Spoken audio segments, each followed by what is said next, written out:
जय हो करौली सरकार की, जय हो कामाख्या माता की, जय हो शिव शक्ति दरबार की, बोलो राधा रमन हरि बोल। मेरा नाम हर्षिता गोला है और आज मैं आपको बताऊंगी कि जो कहा जाता है दरबार में कि दरबार से रिलेटेड आप जो भी पूजा पाठ कर रहे हैं, आरती कर रहे हैं, हवन कर रहे हैं, या दरबार में रह करके जो भी आप संकल्प कर रहे हैं या घर पर भी संकल्प कर रहे हैं, ये जो भी चीज़ मतलब दरबार से रिलेटेड हो रही है उस दौरान आपको अपने बाल छोटे खुले रखने हैं। ठीक है, उसका रीज़न मैं आपको बताऊंगी। जब मेरे को ये बात पता चली थी तो मैंने पूछा भी था दरबार में कि ऐसा क्यों, तो उन्होंने बोला कि इससे भी गंदगी निकलती है, हमारे सर पे जो रूट्स रहते हैं उनके थ्रू गंदगी निकलती है। तो मैंने कहा चलो ठीक है। अब क्या होता है, अभी 2 से 3 दिन पहले की बात है, मैं माला जप कर रही थी। लेकिन उससे पहले मैं आपको कुछ चीज़ बता दूं। मैंने अप्रैल में गुरु दीक्षा ली थी, आई थिंक 16 अप्रैल को मैंने गुरु दीक्षा ली थी। तो क्या हुआ, तब से लेके अब तक मैंने अप्रैल में तो मतलब मंत्र जाप करना स्टार्ट नहीं किया था, शायद 25-26 से मैंने 25-26 अप्रैल से मैंने मंत्र जाप करना स्टार्ट किया था, लेकिन कोई रेगुलरिटी से नहीं। और फिर मैंने मई से थोड़ा स्टार्ट किया था करना, है ना। लेकिन उस दौरान मैंने देखो 16 को गुरु दीक्षा ली, है ना, और फिर 25-26 को जा करके कहीं मैंने स्टार्ट किया जप करना। तो उस दौरान ना बाबा ने मुझे सपनों में कुछ इंडिकेशन दिया, वो मैं आपको बताऊंगी। ठीक है, फिर वो मैं किसी नेक्स्ट वीडियो में बताऊंगी, अभी ये वाली बात कर लेते हैं। तो क्या था, जब से मैंने जप करना स्टार्ट किया और अभी तक भी, कि मैं आज सुबह ही जप करके चुकी हूँ, इन दिनों पिछले एक एक महीने से, पिछले 1-1.5 महीने से मैं सुबह और शाम जप कर रही हूँ। तो अभी तक भी मेरा ये हाल है कि मेरे रोज़ आंसू निकलते हैं और मेरे को जम्भाइयाँ आती हैं खूब। और अभी कुछ दिन से क्या हो रहा है, 2-3 दिन से मैंने फील किया है कि जैसे उचकी कहते हैं ना, उचकी आना, तो मेरे को उचकियाँ भी आ रही हैं। ठीक है, तो मेरे साथ ये वाली चीज़ें चल रही हैं। लेकिन अभी 2-3 दिन पहले जब मैं जब कर रही थी और मेरे से गलती से मैं बाल नहीं खोल पाई, मेरे को ध्यान ही नहीं रहा, क्योंकि यार ऑफिस से आते हैं, ऑफिस से आकर के फिर मैं अपना खा पी करके जल्दी जल्दी जब करने बैठती हूँ। तो शायद ये भी, और फिर बाबा मेरे को ये अनुभव करा करके आप लोगों के लिए कुछ जानकारियाँ प्रोवाइड करवाना चाहते थे, शायद इसलिए बाबा ने मेरे साथ ये एक्सपीरियंस मतलब घटित किया, है ना। तो क्या है, मैं जब करने बैठ गई, मैंने बाल नहीं खोले, मेरे बालों का जूड़ा बना हुआ था, क्लेचर लगा हुआ था, मैंने क्लेचर भी नहीं खोला और मैं माला जप करने बैठ गई। मेरी 4 माला हो गई, मैं 10 माला करती हूँ, 11 माला करती हूँ। तो एक टाइम पर तो क्या है कि मैं माला जप करने बैठ गई, बाल ही नहीं खुले मेरे।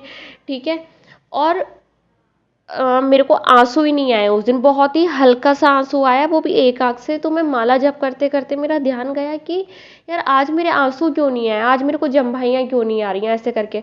फिर ध्यान गया, अरे मेरे तो बाल ही नहीं खुले। फिर मैंने जल्दी जल्दी बाल खोले और फिर 5वीं माला मैंने करनी स्टार्ट की, वही आंखें बंद करे करे ही। तब मेरे थोड़े बहुत आंसू निकले, क्योंकि जो मेरे आंसू निकलते हैं, मेरे को जो जम्भाइयाँ आती हैं, वो मेरे स्टार्टिंग की माला पे 1 2 3 जो स्टार्टिंग की माला रहती हैं तब निकलते हैं, और जो लास्ट की माला रहती है मेरे तब निकलते हैं। तो उस दिन मेरे साथ ज़्यादा कुछ ये आंसू वगैरह नहीं निकले, क्योंकि मैं बाल बांधे बांधे स्टार्टिंग की माला मैंने की, है ना। सबका अनुभव अलग अलग है, मेरे साथ स्टार्टिंग की माला और एंड की माला में होता है, सबका एक्सपीरियंस अलग अलग है। तो अब मेरे से कोई भी रिलेट मत करना कि इनका ऐसे, सबकी परेशानियाँ अलग अलग थी, तो सबका सॉल्यूशन भी अलग अलग तरीके से होगा, है ना।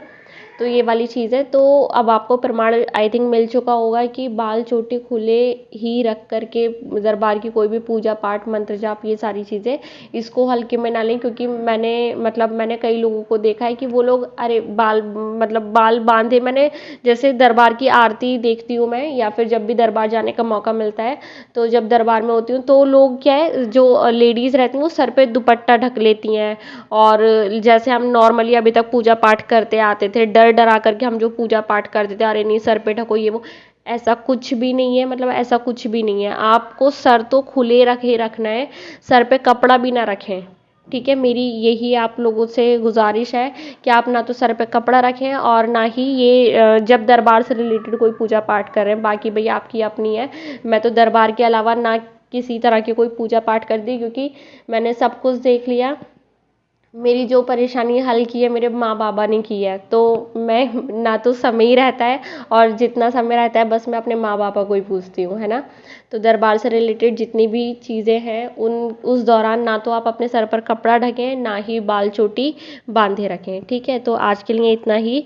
और हाँ, एक चीज़ आप लोगों को बतानी थी कि कुछ लोग शायद मतलब मुझे प्यार करना चाहते हैं, और मेरे लिए बहुत ज़्यादा प्यार भी दिखा रहे हैं, कमेंट्स में मैं देखती हूँ। तो अगर आप लोगों को मेरी लाइफ के बारे में और जानना है तो फिर मैंने अपना चैनल स्टार्ट किया है, गरीब शहज़ादी। ये गरीब शहज़ादी रखने का बहुत बड़ा सा रीज़न तो नहीं है, बट मैंने जो देखा है उसके अकॉर्डिंग बहुत बड़ा सा रीज़न है ना। तो फिर आप गरीब शहज़ादी सर्च करेंगे यूट्यूब पर तो आपको मिल जाएगा। तो आप वहाँ पर देख सकते हैं, मेरे से जुड़ सकते हैं। और अगर आप लोग वहाँ पर आते हैं तो प्लीज़ एक बार कमेंट में ज़रूर लिख देना कि जय हो करोली सरकार की, ताकि मैं समझ जाऊँगी कि इस परिवार से वहाँ पर उस चैनल पर लोग जुड़े हैं, ठीक है। तो जय हो करोली सरकार की, जय हो कामाख्या माता की, जय हो शिव शक्ति दरबार की, बोलो राधा रमण हरि बोल।